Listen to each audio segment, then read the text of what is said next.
Make no mistake. What we are witnessing right now is not a slip-up, not a misstatement, not a harmless exaggeration. This is the President of the United States shredding public trust in real time, again, while accusing everyone else of doing exactly what he himself is caught doing. And if you're watching this thinking, how is this even real anymore? Congratulations, your brain is still working. Because here is what just happened. Once again, Donald Trump stood in front of cameras and told the country that prices are way down. Groceries are cheaper. Inflation is basically solved. And almost in the same breath, he accused Democrats of lying for saying the exact opposite. Except the data says he's lying, not them, him. And this is not a matter of opinion. This is basic math. This is the Consumer Price Index. This is grocery store receipts. This is reality. And honestly, it's pathetic. Let's be extremely clear about what's happening here. This is not politics. This is gaslighting. This is the oldest trick in the authoritarian playbook. Accuse your opponent of the very crime you're committing, repeat it loudly enough, and hope the noise overwhelms the truth. And Trump has turned that tactic into an art form. He isn't just lying. He's lying about who is lying. That's a different level of deception. That's not just misinformation. That's an attempt to break the public's ability to tell truth from fiction at all. And if you think this is just about grocery prices, it gets worse. Because days later, Trump went on social media and accused his own former FBI director, Christopher Wray, the man he nominated, of lying about the deployment of FBI agents on January 6th. He claimed, again, that the FBI secretly planted agents in the crowd to incite the riot, a conspiracy theory so thoroughly debunked that even his current FBI director had to publicly shut it down. Let that sink in for a second. The President of the United States is accusing federal law enforcement of staging an insurrection with zero evidence, while those same law enforcement officials are on the record saying clearly that this is false. But it doesn't matter. The accusation alone does the damage. The trust is already shredded. And if your reaction is, how is he allowed to keep doing this? You're asking the right question. Because what Trump is doing here isn't random. It isn't impulsive. It's strategic. It's calculated. It's designed to keep his base locked in a permanent state of grievance and confusion where facts don't matter and loyalty does, where institutions are always the enemy, where the only truth that exists is whatever benefits him in that moment. He doesn't even bother to make the lies believable anymore. Because he doesn't need to. The point is not to persuade skeptics. The point is to dominate the information space, to muddy it, to flood it, to overwhelm it, to make people so exhausted by the constant stream of deception that they stop fighting it. And the truly terrifying part, it's working just enough to be dangerous. If you're watching this thinking, this feels different, this feels darker, you're right. Because this is no longer just a politician stretching the truth. This is a leader actively trying to destroy the concept of shared reality while sitting in the most powerful office on Earth. And that brings us to the real question, not just what he lied about this time, but why this particular lie is so dangerous right now. Let's slow this down and actually walk through the receipts, because this isn't vibes, this isn't opinion, and this isn't spin. This is one man making definitive claims that are directly contradicted by his own government's numbers on camera in public for everyone to see. Donald Trump says prices are way down. He says affordability is improving. He says Democrats are lying when they say the cost of living is rising. That is his claim.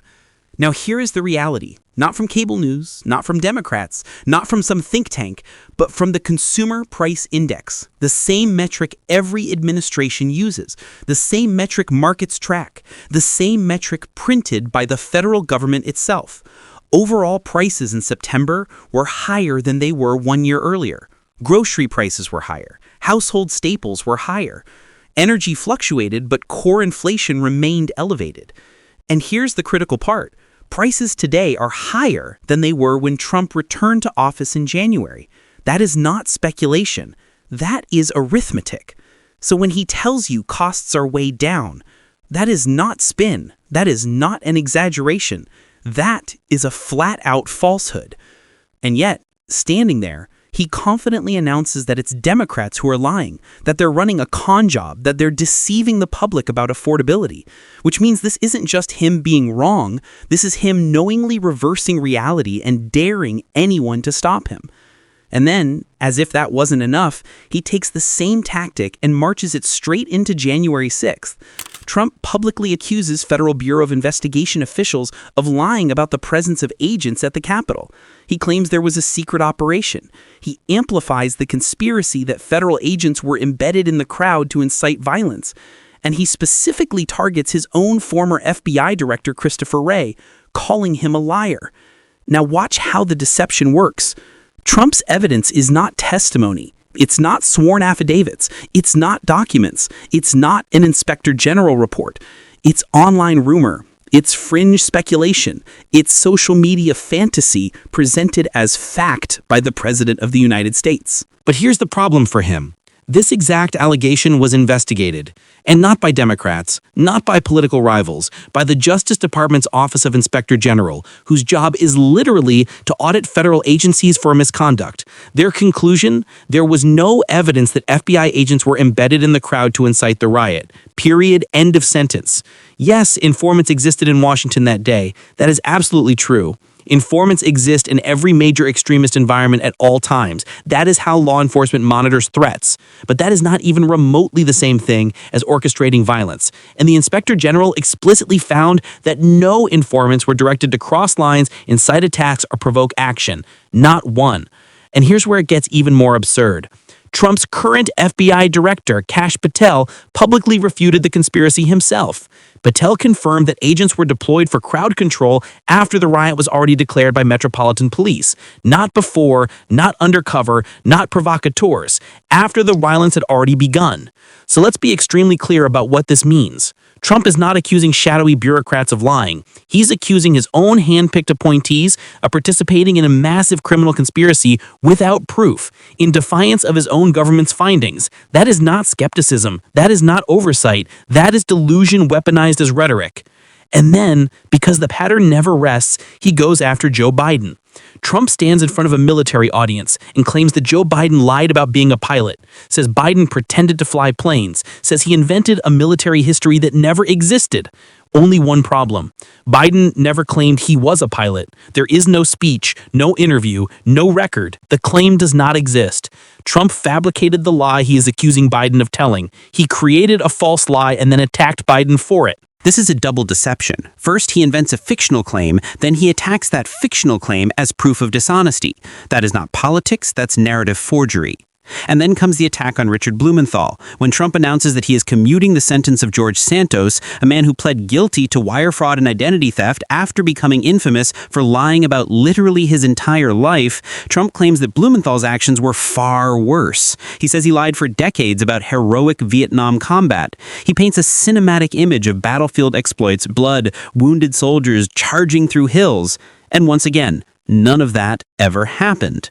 Blumenthal served in the Marine Corps Reserve in the United States during the Vietnam War. He did years later mistakenly claim on a few occasions that he had served in Vietnam. He apologized for that, but he never claimed battlefield heroics. He never described combat. He never told stories of blood or corpses or hill charges.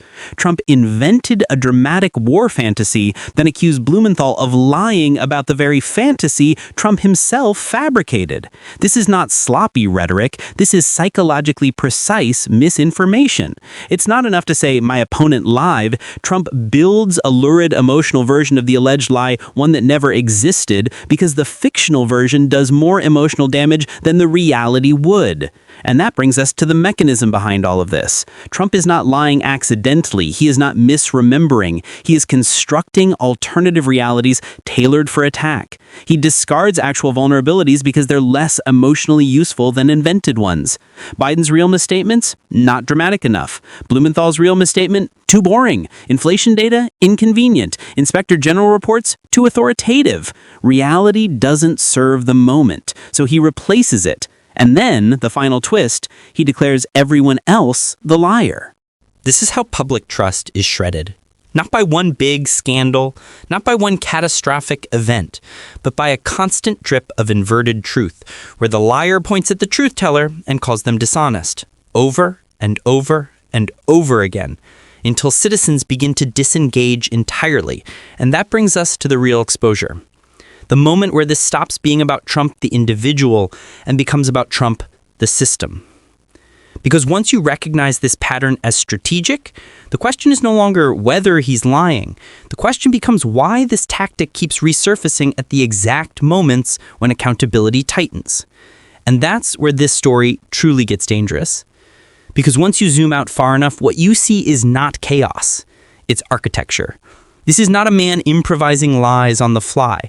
This is a man deploying a method that has been refined, tested, rewarded, and reinforced over nearly a decade of public life. And once you recognize the shape of the strategy, you start seeing it everywhere. Here is the reality they don't want you to see. Trump's relationship with the truth has never been about accuracy. It has always been about dominance. From the very beginning of his political rise, the goal was not to be believed by everyone. The goal was to force a split in reality so that loyalty mattered more than evidence. Remember how this started. In 2015, long before a single ballot was cast, he claimed the election would be rigged if he lost and perfectly legitimate if he won. That wasn't a reaction to fraud. That was preemptive delegitimization. He poisoned the well in advance so that reality could only be accepted if it benefited him. Make no mistake, that was the prototype. Then came the inauguration crowd lie. The very first full day of his presidency, photographs showed a smaller crowd than the previous inauguration. The evidence was visual, it was irrefutable, and yet his administration stood at a podium and insisted it was the largest crowd ever. And when reporters fact-checked it, the backlash wasn't correction, it was fury. They weren't angry that the claim was wrong, they were angry that the press dared to enforce reality at all. That moment taught Trump something incredibly important. The lie itself didn't hurt him. What hurt him politically was allowing a shared fact to survive. So he attacked the concept of shared facts instead. That's when fake news stopped being a slogan and became a governing doctrine. From that moment forward, every institution that contradicted him became corrupt, rigged, deep state, or the enemy of the people. Judges who ruled against him were biased. Generals who disagreed with him were traitors. Scientists who published data he didn't like were part of a hoax. Economic indicators that conflicted with his talking points were suddenly suspect. The rule was simple. Fact equals enemy and less fact equals praise. And once that logic set in, the accusation of lying maneuver became his most powerful tool. It did three things at once. It reversed blame, it confused the audience, and it preemptively immunized his supporters against correction. Because once everyone is framed as a liar, truth itself becomes partisan. And that is exactly what you're seeing now, with inflation, with January 6th, with his opponents' biographies, with law enforcement. It's the same mechanism, just applied in higher stakes arenas. Let's take the January 6th narrative in particular. Trump did not wake up one day and randomly decide to accuse the FBI of staging the riot. This accusation emerged only after multiple courts, congressional investigations, criminal prosecutions, and guilty pleas had locked in a factual record that was politically ruinous to him. Dozens of his supporters convicted, his rhetoric cited in court, his pressure campaign on state officials documented in sworn testimony. In other words, the facts congealed.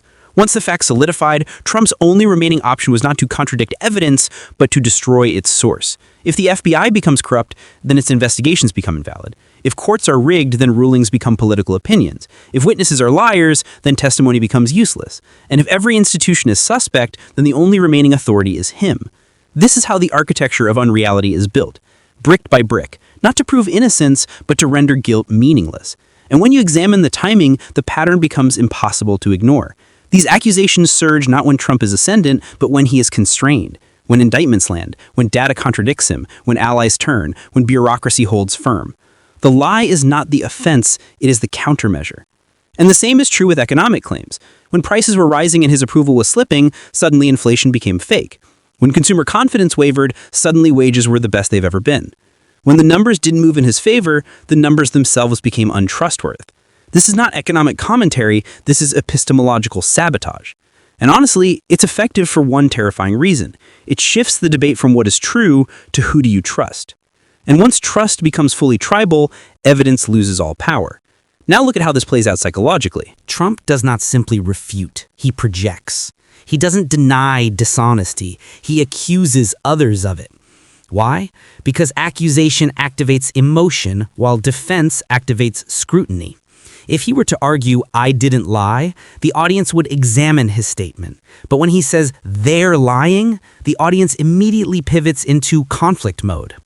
And in conflict mode, people don't analyze, they choose sides. This is why the lies become more theatrical over time. This is why they grow more vivid, more cinematic, more grotesque. Because facts are cold. But fiction, especially accusatory fiction, is combustible. A dry statement like Senator Blumenthal misstated his service location doesn't inflame anyone. But a vivid battlefield fantasy of blood and wounded bodies, that ignites. It triggers identity. It offends moral instincts. It activates tribal defense of honor. It's not meant to be accurate. It's meant to override rational evaluation entirely. And once it overrides rational evaluation, the correction becomes irrelevant. Because now you're not arguing about truth, you're arguing about loyalty. This is why fact checks barely penetrate his base anymore. Because corrections require the listener to value accuracy more than identity. And the entire strategy is designed to reverse those priorities.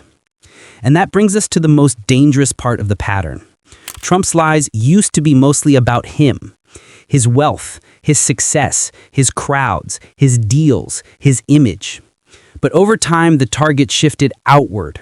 The lies became less about glorifying him and more about discrediting the systems that could stop him. Courts, elections, intelligence agencies, medical institutions, economic data, journalism, law enforcement. All of them gradually move from being wrong sometimes to being fundamentally untrustworthy. Not flawed, but illegitimate. This shift marks the transition from narcissistic dishonesty to authoritarian destabilization. Because an authoritarian does not merely want to be admired, an authoritarian wants to be the only remaining source of truth. And here is the psychological trap that makes it so hard to counter. Every time Trump is caught in a lie, and every time he responds by accusing others of lying, it creates a closed-loop reality for his supporters. If they accept that he lies, they must also accept that they've been deceived repeatedly, and that realization is psychologically intolerable. So the easier route is to reject the premise that he lies at all, which means every exposure must be reframed as an attack, and every attacker must be a liar. The system self-seals, and once it self-seals, no amount of factual contradiction can penetrate it, because facts are filtered through trust, and trust has been weaponized. So when Trump accuses economists of lying, law enforcement of lying, generals of lying, inspectors of lying, journalists of lying, and opponents of lying, he is not making discrete claims. He's reinforcing the only truth structure that keeps his authority intact. It is not enough for him to be right. He must be the only possible source of rightness. And that is why the current episode, the inflation lie, the FBI conspiracy lie, the fabricated biography attacks feel so reckless, because they are no longer even attempting plausibility. They are stress tests. They are measuring how far reality can be bent without snapping his coalition. And here is the terrifying answer. It bends farther every time. Because each unpunished falsehood recalibrates what is normal. Each debunked accusation that leaves no political scar teaches him that the next lie can be bigger, louder, more dangerous, more destabilizing. This is escalation logic, not error. And now that escalation is aimed squarely at the legitimacy of institutions that hold violence, justice, and economic stability in their hands. Which means this story is no longer just about Trump lying again. It is about whether a democratic society can survive sustained strategic attacks on the very idea that truth exists independently of power. And that brings us to the final unavoidable question, not just what this pattern means, but where it leads if nothing stops it. Because here is the endgame of all of this, and it is not abstract, it is not theoretical, it is not something for historians to debate decades from now, it is unfolding right now, in plain sight. When a sitting president can lie openly, be proven wrong by his own government's data, be contradicted by his own appointed officials, be refuted by sworn investigations, and then suffer zero immediate political consequence for doing so, the damage doesn't stop with that one lie. The damage compounds. The damage becomes structural. This is the part too many people still underestimate. The danger is not that Trump tells one lie about inflation. The danger is that millions of people are trained to distrust the very tools that would allow them to verify whether he's lying at all. And once that happens, accountability collapses. Not slowly, all at once. Make no mistake, a democracy does not collapse when tanks roll through the streets. It collapses when citizens no longer agree on what is real. When courts become opinions, when data becomes propaganda, when witnesses become enemies, when violence becomes patriotism, when lies become just another side of the story, that is the terrain we are standing on right now. And here is the quiet part being said out loud. If truth itself becomes optional, then power becomes absolute, because the only thing that can constrain power is a shared enforceable reality. Elections only work if votes are acknowledged, courts only work if rulings are recognized, law enforcement only works if evidence is trusted, journalism only works if facts are allowed to exist independently of loyalty. Once those foundations are shattered, nothing remains but dominance. That is why Trump's behavior is not just dishonest, it is destabilizing by design. Because what happens when the next economic crisis hits and he declares it fake? What happens when courts rule against him again and he declares the judges traitors? What happens when law enforcement investigates wrongdoing and he declares the investigators criminals? What happens when violence erupts and he declares the attackers patriots and the police infiltrators? We do not have to guess. We already watched this play out once, on January 6th. And here is the most chilling reality. January 6th was not the peak of this strategy. It was the beta test. Since then, the rhetoric has sharpened, the lies have grown more brazen, the accusations have grown more sweeping. The institutions targeted are no longer peripheral. They are core pillars of national stability. Elections, the FBI, the Justice Department, the economy, the military, the press, the courts. Nothing is off limits anymore. And the reason the lies keep escalating is simple. They keep working. Every time Trump accuses others of lying while being caught in a lie himself and nothing happens, he learns a lesson. The lesson is not be more accurate. The lesson is you can go further. That is how the guardrails erode, not by force, by repetition. And if you think this is just about Trump, it's not. This tactic outlives him. It becomes replicable. It becomes exportable. It becomes the template for every future demagogue who learns that facts are optional as long as you control the narrative. This is how democracies decay from the inside. The citizens don't wake up one day to discover they are no longer free. They wake up to discover that freedom has become meaningless because truth itself no longer exists to defend it. And here's the most dangerous psychological effect of all: exhaustion. Trump does not need everyone to believe him. He only needs everyone to be too tired to fight every lie, too overwhelmed to fact-check every claim, too cynical to care whether a statement is true or false. Once people reach the point of saying they all lie anyway, the battle is already lost. Because now falsehood has been normalized as the price of participation. That is how accountability dies, not with outrage, but with shrugging. And if you are feeling that creeping numbness right now, that sense of here we go again, that is not accidental. That is the psychological effect of sustained disinformation. It is meant to wear down resistance through overexposure. But let me be brutally honest with you. If this behavior continues unchecked, the next constitutional crisis will not arrive with warning sirens. It will arrive with competing realities. One side will see an investigation, the other will see a coup. One side will see a conviction, the other will see a witch hunt. One side will see violence, the other will see heroism. And at that point, there is no longer a shared legal ground to resolve conflict. At that point, force becomes the only remaining arbiter. That is the endgame of shredded trust. And here is the hard truth that neither side likes to confront. Democracy cannot survive on institutional design alone. It survives on citizen behavior, on whether people are willing to defend truth even when it is inconvenient to their team, on whether leaders are punished for falsehood instead of rewarded for spectacle, on whether voters care more about winning than about reality. Because authoritarianism does not begin with dictatorship. It begins with permission. with tolerance of lies, with excuses for our guy, with rationalizations for just this once, with the slow trade of truth for tribal comfort. And we are deep into that trade right now. This is why Trump shredding public trust with yet another blatant lie is not just another news cycle. It is a pressure point in a much larger stress fracture. Each lie widens it. Each unchallenged accusation deepens it. Each successful evasion accelerates it. And the longer this continues, the harder it becomes to reverse, because the public itself becomes divided into incompatible realities. And societies cannot govern themselves when they can't even agree on what happened. Let that sink in. This is no longer about whether you like Donald Trump. This is not about conservative versus liberal. This is not about Republican versus Democrat. This is about whether truth remains a public good or becomes a partisan weapon, whether facts remain enforceable or become optional, whether power remains constrained or becomes untethered. When a president can lie openly, accuse everyone else of lying, and suffer no political consequence, he has effectively been taught that the truth no longer limits him.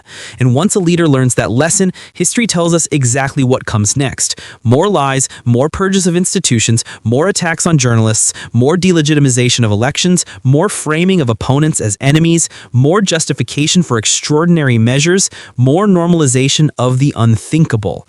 This is not alarmism. This is pattern recognition. So if you are watching this and feeling unsettled, good, you should be. That discomfort is your civic instinct still functioning. That instinct is what authoritarian systems work hardest to erase. Because once people stop feeling disturbed by the destruction of truth, they stop defending the systems that require it to survive. And that is the moment power becomes unconstrained. So here is the reality we cannot look away from anymore. This is not about catching Trump in another lie. This is about recognizing that the lie itself has become the governing philosophy, not as a mistake, not as a flaw, as a feature. And the only force that has ever stopped that trajectory in any society at any time in history is collective refusal. Refusal to normalize it. Refusal to excuse it. Refusal to surrender reality for the temporary comfort of tribal victory. Because once public trust is fully destroyed, it does not come back easily. And the price for rebuilding it, if it ever can be rebuilt, is always paid in instability, polarization, and institutional collapse. That is the real story behind this latest lie. Not what he said, but what it is training the country to accept.